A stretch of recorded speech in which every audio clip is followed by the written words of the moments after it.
காலை பனிக்குள்ள நம்ம ஊர் தோன்றும் போது என்னால் அந்த காட்சியிலிருந்து கண் எடுக்கவே முடியாது. அப்போ வாழ்க்கை அவசரமே இல்லை. பள்ளிக்கு போகிற சைக்கிள் சத்தம், ஸ்கூட்டரில் அப்பா பின்னாடி உட்கார்ந்த அந்த பாதுகாப்பு இன்னும் மனசுக்குள்ள உயிரோட இருக்கு.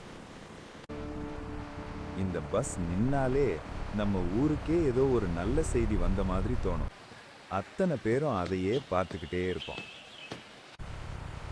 வயல்ல டிராக்டர் ஓசை கேட்டா அது வேலை மட்டும் இல்லை, நாளை நம்மளை காப்பாற்றும் நம்பிக்கை மாதிரி இருந்தது.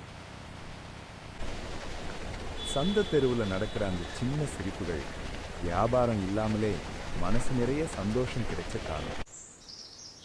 மதிய நேரம் ஊரே நிசப்தமா இருக்கும். ரோடு கூட தூங்குற மாதிரி தோணும். அந்த அமைதி இன்னைக்கும் கிடைக்கல. சாயங்காலம் வந்ததும் விளையாட்டே வாழ்க்கையா மாறிடும். நேரம் போறதே தெரியாம சிரிச்ச நாட்கள்.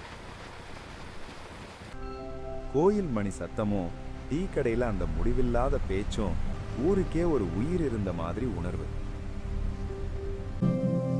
சூரியன் மறையும் போது மாட்டு வண்டியும் மனிதர்களும் மெதுவா வீடு திரும்புவதை பார்ப்பேன். மஞ்சள் விளக்கு எரிய ஆரம்பிச்சதும் ஊரே ஒரு பாதுகாப்பான இடமா தெரிஞ்சது. அப்போ இரவு கூட பயம் இல்லை. பஸ்ஸு, டிராக்டர், ஸ்கூட்டர், மாட்டு வண்டி, சைக்கிள் இவையெல்லாம் சேர்ந்து தான் நம்ம வாழ்க்கை. அந்த காலத்துல நம்மகிட்ட அதிகம் இல்லை, ஆனா மனசு நிறைய இருந்துச்சு. இப்போ எல்லாமே இருக்கு, ஆனா அந்த வாழ்க்கை இல்லை.